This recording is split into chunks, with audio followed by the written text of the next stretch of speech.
Hi, இன்னைக்கு ஒரு குட்டி விளாக் பார்த்துடலாமா? என்ன விளாக் அப்படின்னா, கும்பகோணம் கடப்பா தான் பண்ண போகிறோம். அதுக்கு முதல் பேஸ்ட் ரெடி பண்ணிக்கலாம். அதுக்கு தேவையான பொருட்கள் என்னென்னா, தேங்காய், பச்சை மிளகாய், இஞ்சி, வெள்ளைப்பூடு, கொஞ்சோண்டு சோம்பு, பட்டை, கிராம்பு, அதோட பொரிகடலை, அப்புறம் கொஞ்சோண்டு கசகசாவை தண்ணியில் ஊற வச்சுருக்கேன். அதையும் போட்டு ஃபைன் பேஸ்ட்டாக அரைச்சி வச்சுக்கலாம். அப்புறம் கடாயில் எண்ணெய் ஊற்றி கடுகு தாளிச்சிட்டு வெள்ளைப்பூடு, வெங்காயம் போட்டு நல்லா வதக்கிட்டு தக்காளி ஆட் பண்ணிக்கலாம். வெங்காயம் ரொம்ப வதங்கணும் இல்லை, தக்காளியோட உப்பு மஞ்சப்பொடி போட்டு வதக்கிக்கலாம். வேறு எதுவுமே இதில் ஆட் பண்ணுறது இல்லை.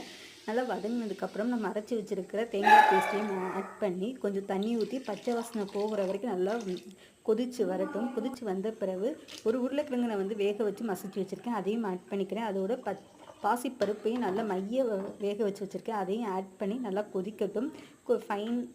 ஃபைனலி கொஞ்சோண்டு கொத்தமல்லி இலை தூவி இறக்கிட்டோன்னா கும்பகோணம் கடப்பா ரெடி. இட்லி தோசைக்கு சூப்பராக இருக்கும். ட்ரை பண்ணி பாருங்கள்.